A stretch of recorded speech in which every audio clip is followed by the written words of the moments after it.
All right, we're on session 9, and the topic today is feast or famine. We're going to harvest the business, and in this case, we're going to sell it or go IPO. This is a familiar chart, and it just looks at all the stages we've walked through as we went up the stairs, and we're now at the very bottom. So you'll have a choice either at the rapid growth phase or when you've hit some level of maturity to look at an exit, and the timing is based on a number of factors.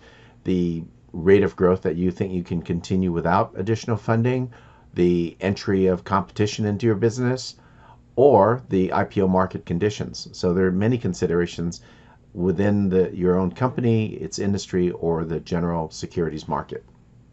We're going to have 6 learning objectives. First is when we plan the exit strategy. Second is a method called systematic liquidation. Doesn't sound good, and frankly is not quite as good as what we hoped for when we started the entity. Third is an outright sale to an outside buyer. The fourth is a leveraged buyout and a variation called a MBO, or a management buyout. Fifth is the IPO. And sixth is what is the role of investment banking, a little bit about the process on how an IPO and pricing occurs. All right, learning objective 1, planning your exit. So evidence is that over half of the entrepreneurs either have a formal exit strategy or have thought about it at the outset. It's part of the dream. It's saying, okay, if we're able to do X, Y, and Z and have accomplished this kind of business and customer validation, what might this be worth? And that dream will carry a lot of dismal days along the journey. And once you have it in place, then you'll look for windows of opportunity. I think a better way to think about it is every single time you're approaching the need for money, and that happens throughout the life of the growth venture, think, is this the time to sell? And the reason that's a worthwhile question is you're about to embark on quite a journey to raise money and make pitches and burn a lot of money and time. You want to know that raising money from yet another capital source is superior to just selling at that point in time. And of course, early stage, you won't have that choice, so don't spend a lot of time on it. But as you move forward, as you've established a product, there are suitors along the way that are either competitors who want to take on your product or to keep your product out of the market against them, or an entrant who wants to enter a new business and wants to buy your business as their quick start into a program. So there are various alternatives that will be available earlier than you might think, basically after you've established the superiority of your solution and the commercial appetite for your solution. Valuation of a company, we've seen this before, where we look at the entry of a new capital source and determine how much money they need.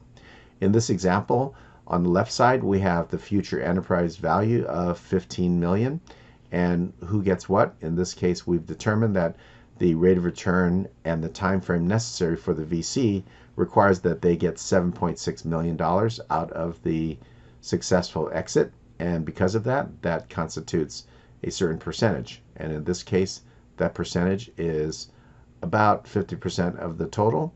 And in terms of the equity piece, when we subtract out the bank debt, they will own 76%. So they get roughly half of the total proceeds, but after you take care of the bank, they'll receive 76% of what's left for the equity holders. Their rate of return, as we've seen before, was determined early on prior to the pricing of the security to begin with at some rate of return and a time frame. The bottom asterisk shows that in this case, the invested amount was $2.5 million.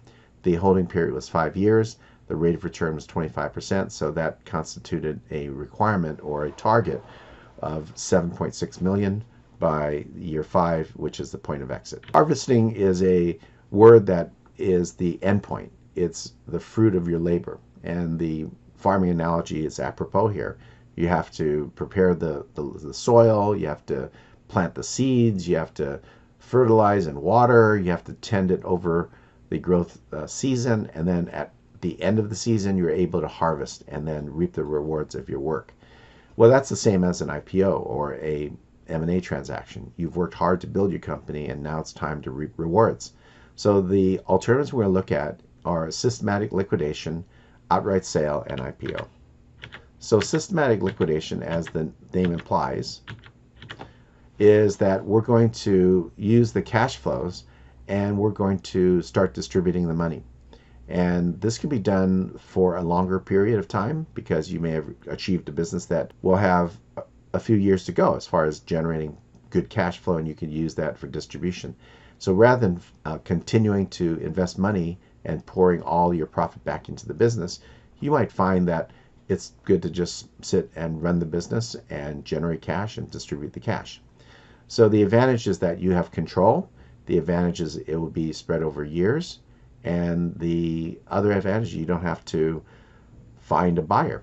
And that buyer may have some high discount rate and give you a low dollar amount. You may be better off just running the business until it goes away. The disadvantage is that the liquidation proceeds, if you do it through this systematic way, will be seen as just profit, and you'll be taxed at the corporate level as ordinary income. And then when you distribute the money, it'll be taxed again as dividend. And it might be not as exciting for the entrepreneur and even the managers and employees. They may not want to just sit around and slowly liquidate the company. They may be missing the action and want to go to another startup and do it all over again. And the value may not be as much as what you think. So at some point, maybe the cash flow drops off precipitously, or when you do try to sell, your market is gone. So there are considerations that would argue against the systematic liquidation. And I don't want to prejudge whether it's good or bad for a particular venture, but it is one of the alternatives you should look at, because often we will find that someone buying the company, unless there's a very active competition to buy your company, you may be given a very low price, and you might be better off just holding on to it or for a few years, and you get more than what you were being offered. So it's something to look at.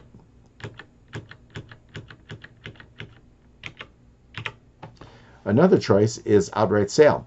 And this is where we could sell to, I guess, any good buyer. It could be a family member if it's a closely held company, or it could be the managers. They may want to band together, buy the company, and run it for their own. It could be to employees, and we'll talk a little bit about employee stock option plans that allow companies to have ownership of the company. Or it could be, of course, to an outside buyer. First, if we use an outright sale, it could be to outsiders or it could be insiders. If it's an outsider, there are firms that, again, are private equity with lowercase p and lowercase e that are formed to be LBO funds, where they buy companies and they use leveraged capital sources for themselves, buy companies, turn them around or pretty them up, or themselves liquidate it in order to get yield from their investment.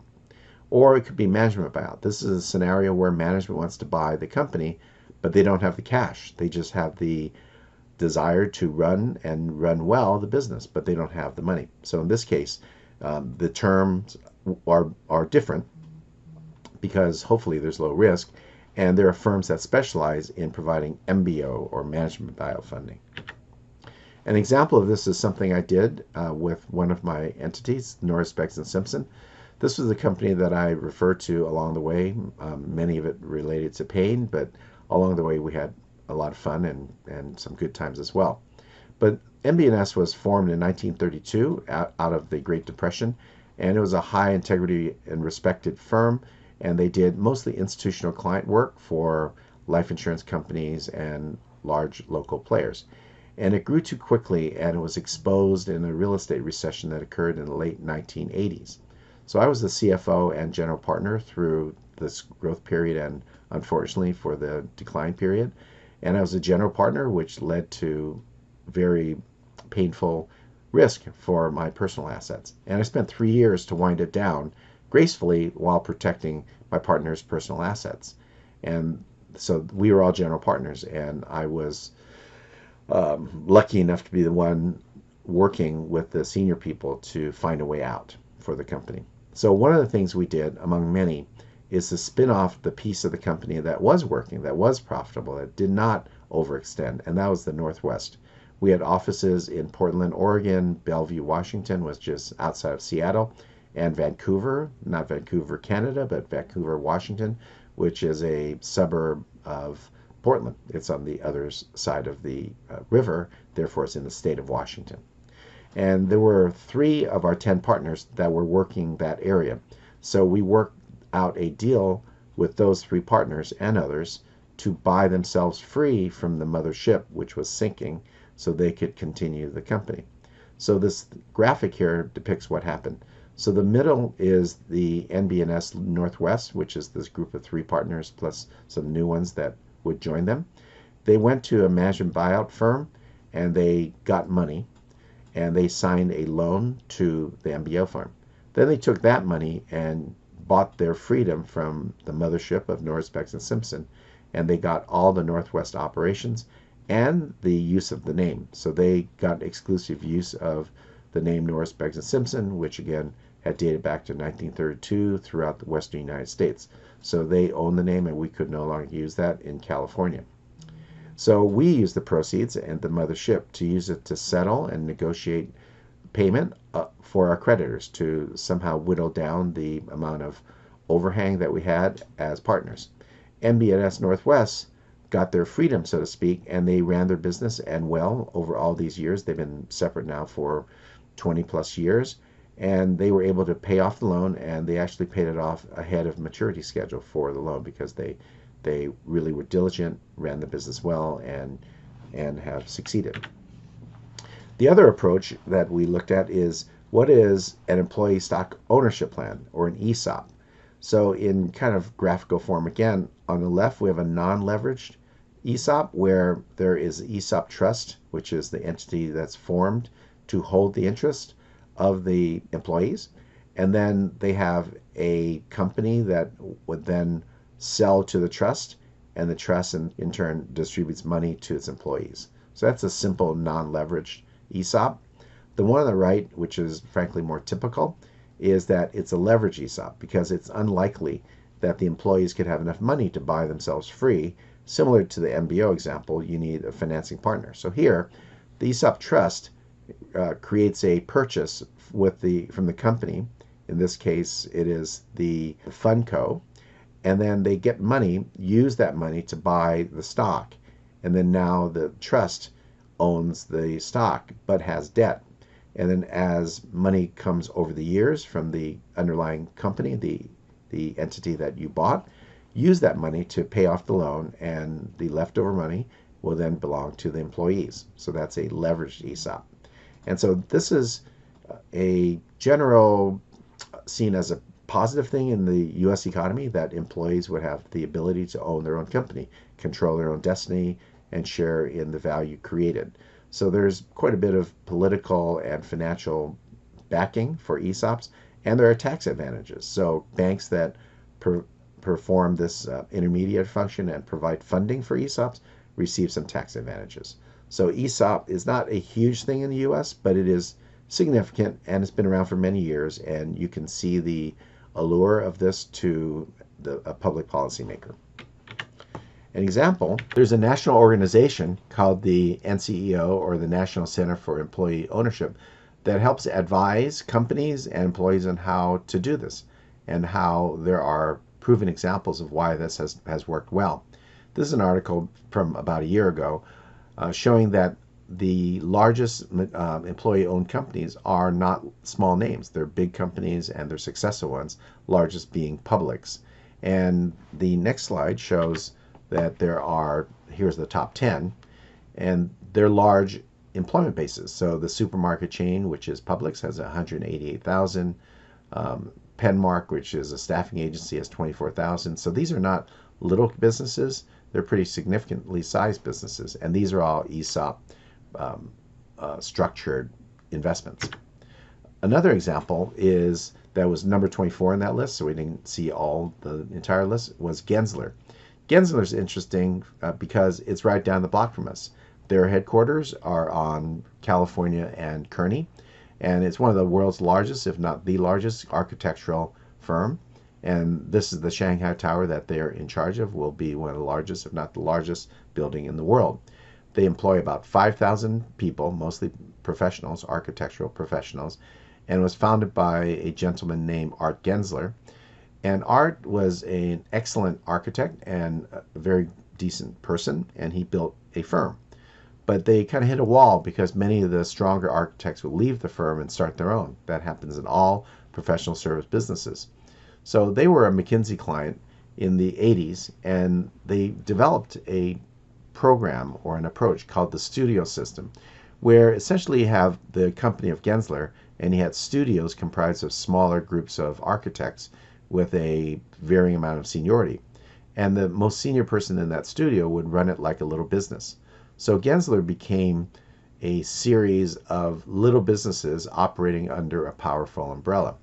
So that went pretty well. And then in 1987, they went the final step of creating the ownership of the Gensler Associates in the hands of these people that are making it happen. The leaders and the rank and file of the studio system became the owners of Gensler. So it's a good story, and they're still involved or are very actively involved in the field of architecture and as a model for other ESOPs. Next is Round Table Pizza, and it is the 11th largest pizza chain in the world, about 360 million in revenue. They had a publicly traded company, and then they went private using funding through a leveraged ESOP back in 1987. I know this one because I worked with the CFO of Roundtable when we were together at KPMG, and she went there and she went through the entire process. And over the years, I've learned how they did it, and it was a fascinating story. It was successful to accomplish the goal, which was to create some control for the owners or the managers of the business, and to provide liquidity for the former owners. The founder wanted to get some cash out. So unfortunately, they hit a competitive problem in 2011. The economy, we hit a recession, and they were out of position in terms of product, and they filed for bankruptcy. We'll talk more about that next class. They filed for bankruptcy, and they did a reorganization, came out of bankruptcy, and now they're on firm financial footing again. Now, sale to outside buyers has some characteristics. First is there's a control premium. So if they were to be just an investor, they're at the mercy, if you will, of the management and the board of directors. However, if they own the business, all that goes away. So they could do whatever they want with the company for financial reasons or strategic reasons for their own interests. And that is worth something, and that's typically called control premium. You see this in large public company sales as well, that the buyer wants control of that company for their own strategy. And there's the other idea of an illiquidity discount, where since you have an ownership of a private company, you can't liquefy that very easily. It's not like you could sell stock through your online broker. You must find somebody to buy it or sell it back to the company, and that's a tedious, if not impossible, task. So there's a discount when you buy private stock, and that's true for every private investment, because for all the people that hold that stock, it's very hard to get out.